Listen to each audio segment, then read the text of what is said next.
時事焦點今日揾嚟時事評論人溫建業，歡迎你 Kenny。你好，秦怡敬，各位聽眾好。今日總理卡尼咧去到中國咧就有一個大嘅宣佈啦，因為見咗中國主席習近平之後咧就宣佈我哋會喺我哋本來係徵收100%中國入嚟加拿大電動車呢個關稅咧，將會每一年咧有中國49,000部呢啲車咧就會係6.1% 關稅，唔係完全冇晒，同埋係首49,000部。調翻轉咧，本來中國徵收我哋呢個芥花籽 canola seed， 即係每一年大概成4個 billion 40億加元咧去中國嘅產品嘅。咁呢一個咧本來有成84%到嘅關稅咧，中國咧係將會減到大概15%，呢一個就會由3月1號開始。同埋另外咧，應該咧中國咧就會停止再徵收一啲，例如我哋嘅海鮮嘅產品，好似即係龍蝦咁樣，呢一啲咧就會去到年尾之前咧，應該就會係冇咗呢一個關稅。當然咧，再宣佈咧就要再等一等啦。你覺得今日呢一啲宣佈邊個贏邊個輸？其實呢個世界咧，我唔應該講贏或者輸嘅。我哋咧唔應該做一個零和遊戲咁嘅博弈。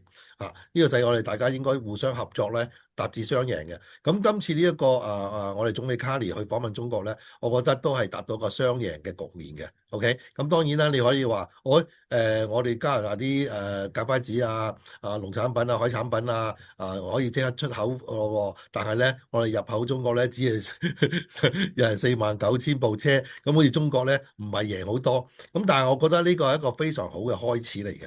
OK，嗱，唔好唔記得呢個100%關稅。OK，係因為我哋係應美國，我哋跟美狗咁樣跟美國去落呢個100%關稅，先令至中國係去加好大嘅關稅，係唔入口我哋嘅芥花籽同埋其他農產品、海產品嘅啫。OK，所以今次其實唔係一個話好大嘅讓步或者乜嘢嚇，只不過因為但係就係佢哋講到跟美國啦。嗱，咁其實美國咧，我哋徵收係2024開始咧，但係嗰陣時個環境生態咧係好唔同嘅。而家嚟講嘅特朗普之下嘅美國咧，其實已經係可以話將成個遊戲反轉咗之外咧，仲係令到我哋加拿大咧都幾雞毛鴨血。咁嘅情況之下，你覺得美國會點樣反應呢？因為本來跟住佢哋走係徵收100%所有中國電動車入口嘅話，咁佢哋應該係好 happy 啦。但係而家你覺得宣布咗呢個之後，會唔會令到美國更加遷怒於加拿大啊？或者喺同我哋將會要傾嘅呢一個美墨加嘅協議啊，其他嘅美國徵收緊我哋加拿大嘅關稅方面，佢哋會點樣更加嚴厲啊？甚至對我哋更加係嚴峻咁去處理加拿大同佢哋嘅談判，你點睇啊？喺政治層面嚟講咧，咁加拿大咧而家可能有啲覺悟啦，新嘅政府裏邊 OK， 就似乎我哋係死跟呢個美國咧，我哋都係即係美國唔會當你係兄弟啊。OK 根本係一路都係繼續打壓佢哋，所以我哋係要另尋一個出路啦，去 balance 翻佢嘅。OK 咁我哋係咪有資本去做呢樣嘢咧？咁嗱而家我哋雖然係話降低關稅，但係我哋唔係話俾中國嘅車大量入口啊嘛。OK 仲有一樣嘢就大家可以睇到嘅，我哋根本係呢個關稅之前根本美國中國車有冇喺度入口咧？我哋冇喎。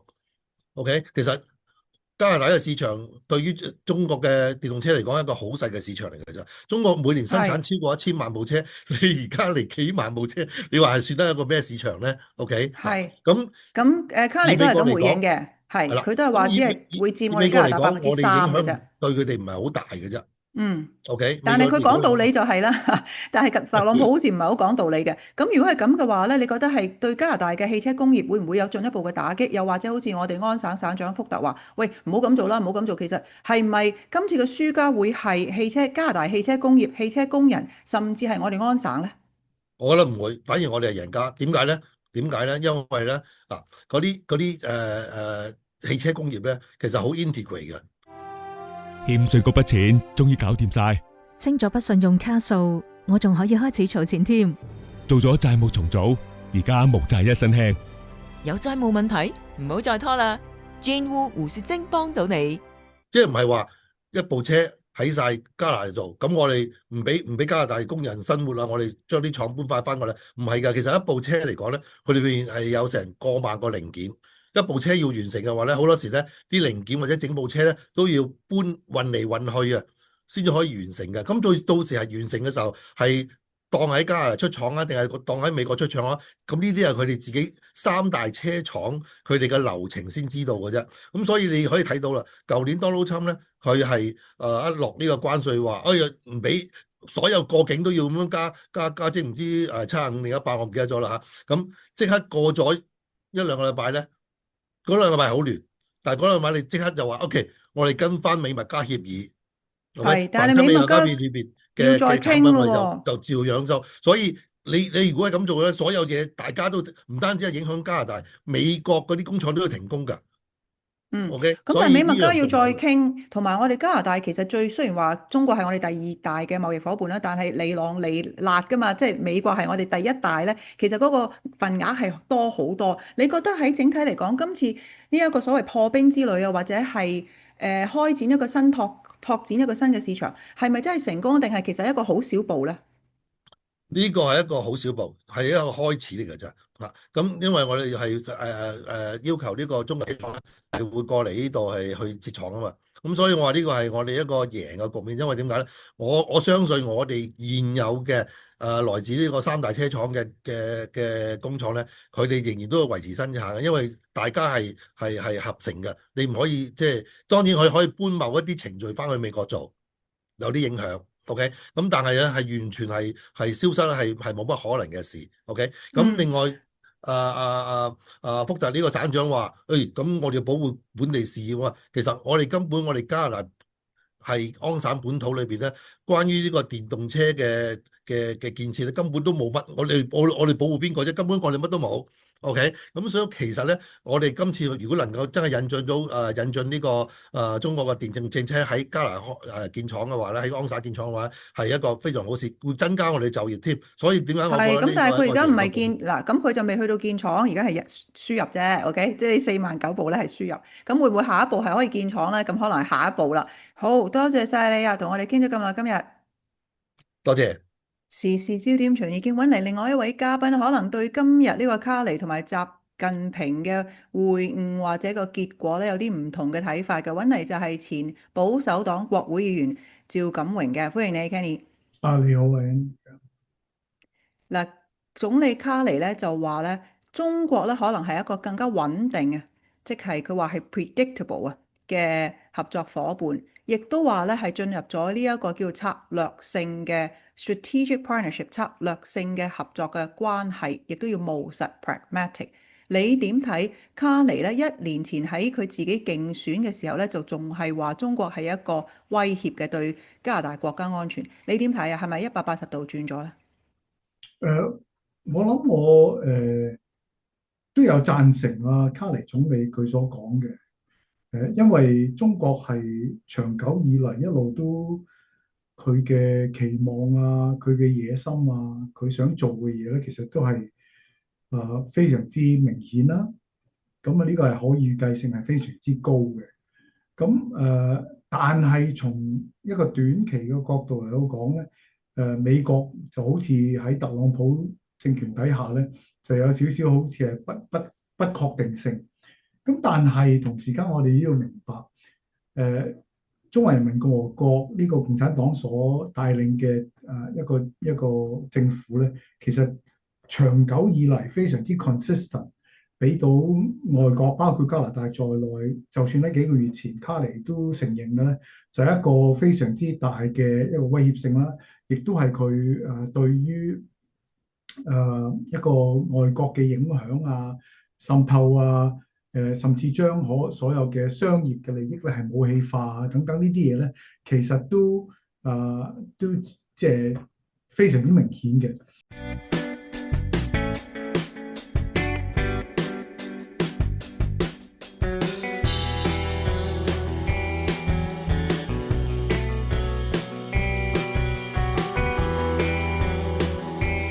咁但係喺美國嗰邊咧，啱啱就有少少嘅調轉，冇錯，喺特朗普底下咧係會翻天覆地嘅嘗試去改變，但係呢個唔係第一次特朗普，呢個特朗普2.0喎，你唔可以怪即係今日嘅特朗普，因為佢之前已經做過總統，亦都曾經試過北美自由貿易協定嘅重新簽訂底下，同佢有交過手，亦都知道佢係以美國利益為優先嘅一個國家。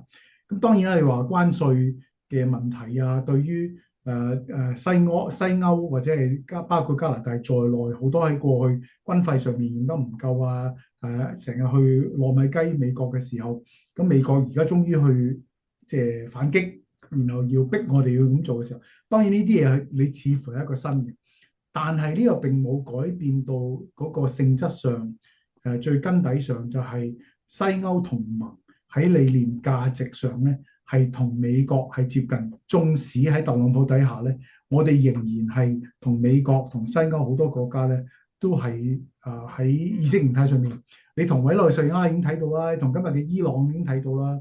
即係但係我哋唔知道國家係唔同咯。但係我哋係咪好唔同嘅理念？就係話特朗普係話佢唔排除去即係用軍事去佔據呢個 Greenland 嘅喎。咁可能好似講到好遠啦。咁但係當然今日記者亦都問到卡尼嘅，即係包括 Greenland 嘅問題啦。中國其實都係希望喺呢一個可能會希望喺呢一個所謂Arctic 即係北極圈嗰度咧，就有一啲運作嘅。咁但係講到咁遠之後，我都想你答翻我頭先講嘅問題。你覺得而家係咪卡尼因為美國而家係轉咗，定係佢自己180度轉咗，定係覺得中國個國情係轉咗？其實係對我哋國策嚟講咧，係咪真係一個好大嘅改變，定係只不過係翻返去以前可能係克里田政府自由黨嘅年代咧？其實我覺得乜嘢都冇變到，乜嘢都冇變到，只不過1年前嘅卡尼咧係呃咗加拿大人，佢講出咗好多口述，對美國咧基本上又係卑躬屈膝啦，又話講係要起手踭啊咁，但係其實跟住之後咧係冇起過手踭。我哋加拿大嘅總理應該如果冇記錯喺過去7-8年嘅裏面咧，呢次係第一次嘅正式訪問啦。係。但係卡尼本人咧，其實喺幾個月前先見過習近平嘅啫喎。咁呢樣嘢咁佢喺釜山作為一個領袖係大家見到咯。咁但係我想講翻你整體嚟覺得我講係去北京啊，去北京去見下習近平。咁呢樣嘢唔係新嘅事啊。係。咁但係作為總理，佢代表我哋加拿大咧係第一次啦。咁我想講翻咧，其實呢一個你話冇變到，咁你對於今日加拿大同中國呢啲嘅宣佈，甚至呢個策略性嘅合作伙伴，包括喺好多個領域啦，好似例如能源啊，係呢個經濟啊，甚至係民生啊，甚至係安全啊等等咧，都係發表咗一個聯合嘅聲明，一個策略性嘅 partnership， 一個合作嘅機制。你覺得係向前望，其實呢一啲今日嘅宣佈對加拿大嘅影響係乜嘢嘢咧？佢會將我哋加拿大就正如習近平將中國有可能陷入一個非常之大嘅困境、水深火熱之處。點解我咁講呢？喺一個極權嘅國家底下，習近平決定要將中國嘅經濟咧邁向呢個產能過剩嘅呢條不歸之路。咁因為咁嘅緣故，今日嘅中國嘅嗰個經濟嘅嗰種嘅 deflation，令到今日嘅經濟咧其實係去到一個極地啊！佢哋嘅房產嘅市道亦都唔好啊，諸如此類。咁當卡尼要同埋自由黨咧，其實唔應該講卡尼，因為佢哋貫徹始終一切，好似你啱啱所講嘅，由克里田開始，其實已經奉行住一個要同中國做生意。其實佢哋背後就有好多嘅利益。咁其實剩翻好少，佢哋所代表嘅機構賺到好多錢嘅關係。咁所以卡尼某個程度咧係繼續緊過往自由黨喺克里田時代啊、陳卓儀時代啊等等一路要做嘅好多同中共嚟到親嘅事。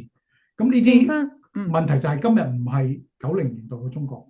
但係剩翻好少時間 Kenny， 你覺得係咪真係我哋唔能夠淨係同佢講做生意，然後喺人權或者其他嘅方面咧，好似今日總理講，我哋係分開嘅，我哋仍然係同中國唔一樣嘅，係咪可以分？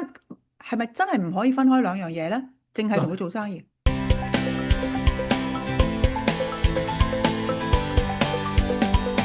J. Edison School 加德生學校提供 Montessori 至12班及暑期課程，校園安全，住校宿舍。J. Edison School 加德生學校名列前茅，理想在握。嗱，Andrew，我哋如果今日我啱啱最尾嗰句講到咧係90年代啦。如果今日係90年代嘅時候，嗰陣時嘅無論係保守黨、自由黨都係咁做啊嘛。我哋做生意，然後背後我哋閂埋門咧會講人權啊等等。但係今時今日已經唔係啦嘛。兩個 Michael 嘅事情，我哋好似好快忘記咗。對於呢一個COVID-19 傳播世界，連去調查下澳洲嘅政府想話去調查都唔得。對於加拿大嘅跨境鎮壓，對於我哋嘅政治滲透等等呢啲嘢係喺過去發生咗噶嘛。而如果我哋仲用翻90年代嘅方法，係我哋埋頭做生意，今日嘅中國佢哋經濟已經開始下行。今日我哋加拿大同中國嘅關係已經有一啲嘅地方，如果中國唔去處理嘅時候咧，我哋冇辦法去當係冇發生過。所以呢一切咧，卡尼自由黨政府咧，似乎想將佢冚唪唥掃喺地氈底，當係冇發生過。我哋翻去90年代，大家去做好朋友、老朋友，咁繼續做生意。我好可惜地，我諗緊喺2026年嘅今日咧，其實喺國際形勢嘅當中，除非加拿大放棄自己本身嘅一啲嘅價值，同好多西歐盟友佢哋之間嘅關係，否則嘅話咧係做唔到嘅。好多謝你今日嘅意見啊 Kenny。好，超越頭條，解構新聞大事，時事焦點。希望大家中意我哋嘅時事分析，多多 share 同埋俾個 like 我哋，仲有最好訂閱我哋嘅頻道。subscribe 咗之後，如果我哋有新嘅節目上架嘅話，你哋就會即時收到通知。